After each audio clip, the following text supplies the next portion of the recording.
حضور پاک صلی اللہ تعالی علیہ وسلم فرماتے ہیں قربانی کے دن یعنی ذی الحجہ کی 10، 11 اور 12 یہ 3 دنوں کے اندر حضور فرماتے ہیں کوئی عمل دنیا میں قربانی سے زیادہ اہمیت اللہ کے نزدیک نہیں رکھتا.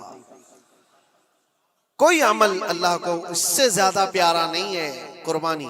اور ایک بات میں آپ کو بتاؤں، لوگ ہمیں ظالم کی شکل میں پیش کرتے ہیں کہ کاٹ دیتے ہیں، ذبح کر دیتے ہیں. ہم اپنی مرضی سے اگر کاٹیں، اپنی خواہش کے لیے کاٹیں تو حرام ہے. اور جس نے خود جان ڈالا ہے اس کے حکم پر کاٹے تو یہ حرام نہیں ہے، یہ اس کے حکم کی فرمان برداری ہے. ایک بات یاد رکھو، جانور تو یہ بکرا ہو، بھینس ہو، اونٹ ہو جن کی قربانیاں ہوتی ہیں یہ الگ. جو مچھلی کھاتے ہیں اس میں بھی اگر کوئی انٹرٹینمنٹ کے لیے شکار کرتا ہے کہ اپنی تفریح قلب کے لیے، تو اس مچھلی کا شکار کرنا بھی حرام ہے. ہاں کھانے کی نیت ہے، تجارت کی نیت ہے تو مقصد کے تحت اگر مچھلی پکڑ رہا ہے تو اس کے لیے جائز ہے. اسلام یوں ہی کسی چیز کی جان لینا اور خون بہانے کا حکم نہیں دیتا. اللہ تبارک و تعالیٰ کا حکم ہے اور اس نے کائنات کو جس انداز سے بنایا ہے، ان جانوروں کو اللہ تعالیٰ نے ہمارے کھانے کے لیے بنایا ہے جس کی وجہ سے یہ قربان کیے جاتے ہیں. اور اگر میں کہتا ہوں سارے جانوروں کی قربانی بند کر کے دیکھ لو، پھر جانور ہی رہیں گے، تمہارا رہنا مشکل ہو جائے گا. اسلام کی یہ قربانیاں تو سال میں ایک مرتبہ ہوتی ہے نا، جو ایک دن کی جاتی ہیں 10ویں ذی الحجہ سے 12ویں کو. اگر نوجوانوں میں ایک دعوت دیتا ہوں، جاؤ آج تو اے آئی کا زمانہ ہے، کچھ بھی پوچھو تو لا کر کے تمہارے سامنے رکھ دے گا سارا ڈیٹا.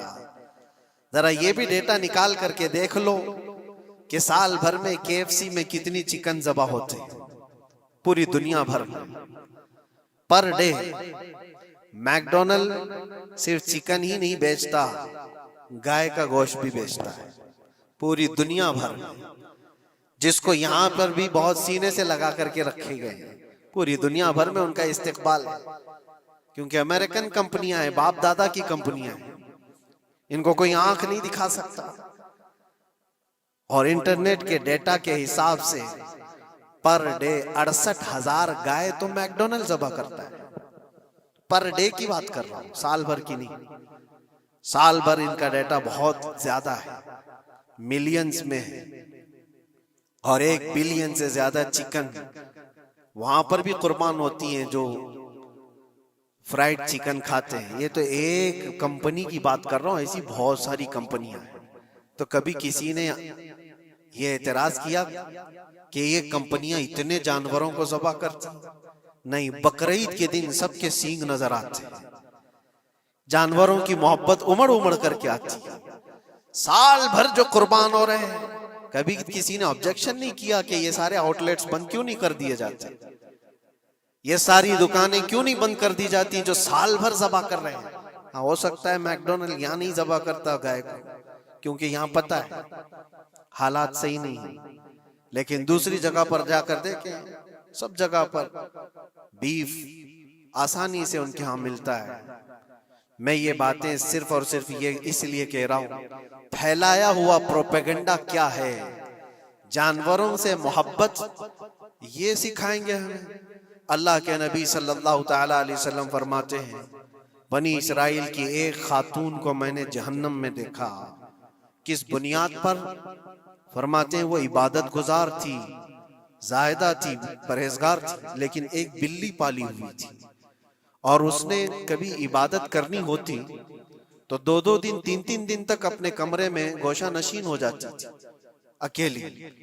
اور اس نے اپنی بلی کو ایک جگہ پر گلے سے رسی لگا کر باندھ دی اور 3 دن تک وہ اپنی عبادت میں رہی، مصروف رہی. اور 3 دن کے بعد اسے خیال آیا تو جا کر دیکھی بلی مر چکی تھی.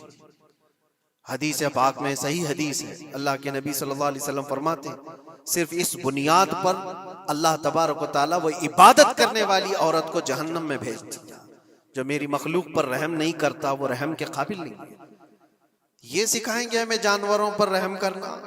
ہم جس جانور کو ذبح کرتے ہیں وہ اللہ کے حکم سے کرتے ہیں، اس کے علاوہ کسی بھی جانور کو ظلم کرنا، اللہ کے نبی صلی اللہ تعالیٰ علیہ وسلم کی حدیثوں میں سے یہ ہے کہ جانور پر ظلم کرنا ذمی پر ظلم کرنے سے بڑا ہے۔ اور ذمی کیا ہے؟ ذمی وہ جو مسلمانوں کے ملک میں امن کے ساتھ رہنے کے لیے ریکویسٹ کیا ہوا ہو اور اسلامی حکومت اسے امن دی ہوئی ہو۔ اور اللہ کے نبی صلی اللہ علیہ وسلم فرماتے ہیں مسلمان پر ظلم کرنے سے زیادہ بڑا ظلم ذمی پر ظلم کرنا ہے، اور اس سے بڑا ظلم جانور پر ظلم کرنا ہے۔ السلام علیکم ورحمۃ اللہ وبرکاتہ۔ دوستو، قربانی کرنا ہر مسلمان مرد عورت پر واجب ہے جو صاحب نصاب ہیں، جن کو اللہ تبارک و تعالیٰ نے مال و دولت سے نوازا ہے، ان لوگوں پر قربانی کرنا واجب ہے۔ دوستو، قربانی کے مہینے میں ہم اتنا مہنگا جانور خرید کر قربانی کرتے ہیں، اتنا پیسہ لگا کر ہم ایک مہنگا جانور خریدتے ہیں اور اس کی قربانی دیتے ہیں، تو قربانی کرنے پر ہمیں کتنا فائدہ ملتا ہے، کتنا ثواب ملتا ہے۔ تو اللہ کے نبی صلی اللہ تعالیٰ علیہ وآلہ وسلم سے پوچھا گیا، یا رسول اللہ قربانی کیا ہے؟ تو پیارے نبی نے ارشاد فرمایا، سنت ابیکم ابراہیم، قربانی کرنا تمہارے باپ حضرت ابراہیم علیہ السلام کی سنت ہے۔ تو صحابہ کرام نے عرض کیا، یا رسول اللہ ہم اتنا مہنگا جانور خرید کر قربانی کرتے ہیں، تو قربانی کرنے سے ہمیں کیا فائدہ ملتا ہے، کتنا ثواب ملتا ہے؟ تو پیارے نبی نے ارشاد فرمایا، بکل شعرۃ حسنہ، ہر بال کے بدلے ایک نیکی۔ یعنی آپ نے قربانی کے لیے جو جانور خریدا، یا اونٹ خریدا، یا کوئی بھی جانور آپ نے خریدا، تو آپ کے جانور میں جتنے بال ہیں، ہر بال کے بدلے ایک نیکی اللہ تبارک و تعالیٰ آپ کے نامہ اعمال میں لکھ دے گا۔ سبحان اللہ۔ دوستو، آپ اندازہ لگائیں، غور کریں اور سوچیں کہ کوئی اپنے سر کے بال نہیں گن سکتا تو کوئی جانور کے بال کیسے گن سکتا ہے؟